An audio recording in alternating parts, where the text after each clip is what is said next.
চা চামচ,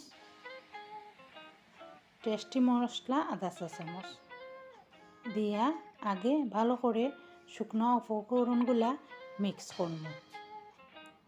আমি এখানে বেগুনি ও আলুর চপস দুইটার ব্যাটার একসাথে রেডি করলাম।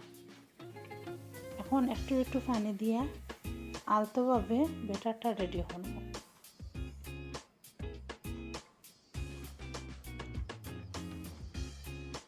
আমার যতটুকু পানি লাগে ততটুকু আমি ব্যবহার করছি। এই দেখুন, যত বেশি ব্যাটারটারে ভালোভাবে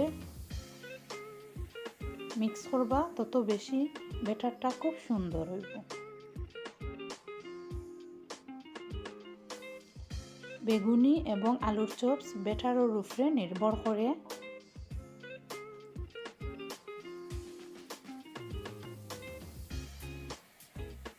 আমি ভালোভাবে মিক্স করতে থাকলাম।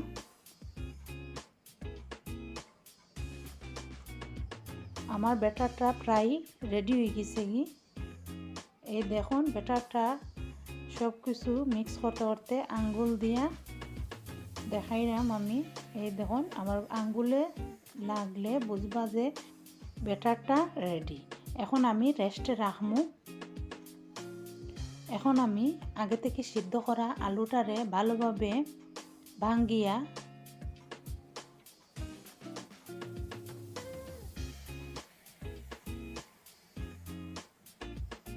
সবগুলো আলু ভাঙ্গা শেষ।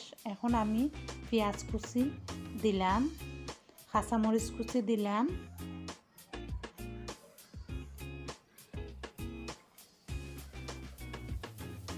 লবণ দিলাম পরিমাণ মতো,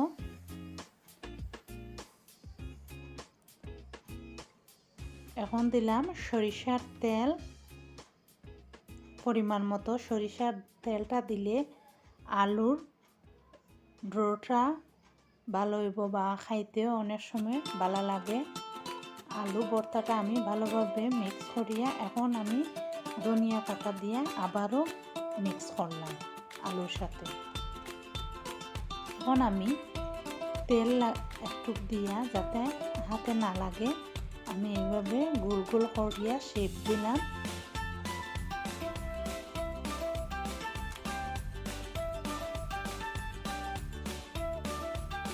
আমার সবগুলা আলু শেপ করা শেষ।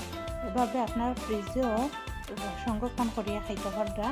এখন আমি বেগুনি লইলাম, এইভাবে পাতলা পাতলা করিয়া বেগুনি কাটিয়া সাইজ মতো। এখন আমি মরিচ দিলাম আধা চা চামচের মতো,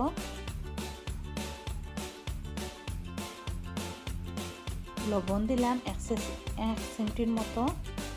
এখন ভালোভাবে মিক্স করিয়া বেগুনটা ভালোভাবে মিক্স করিয়া লগালগ বেসনে ডুবাইয়া ভাজা লাগবো, নয়তো লবণ দেওয়ার কারণে বেগুনটা পানি বাড়িব।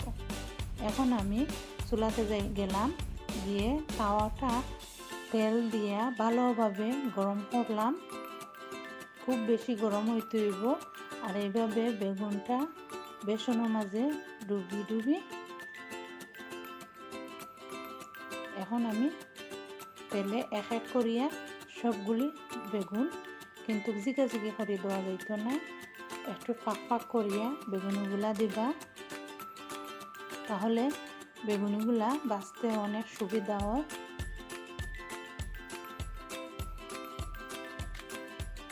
আমার বেগুনিটা ভাজা হয়ে গেছে প্রায়। এখন আমি উল্টাই পাল্টাইয়া বেগুনগুলা তেলটাকে তুলে দেব। এই দেখুন, বেগুনের গায়ে কোনো তেলও নাই। এখন আমি আলুর চপগুলা ভাজবো। এইভাবে একটা চামচের সাহায্যে এক এক করিয়া সবগুলা আলুর চপ তেলে দিলাম।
আসসালামু আলাইকুম সবাইকে।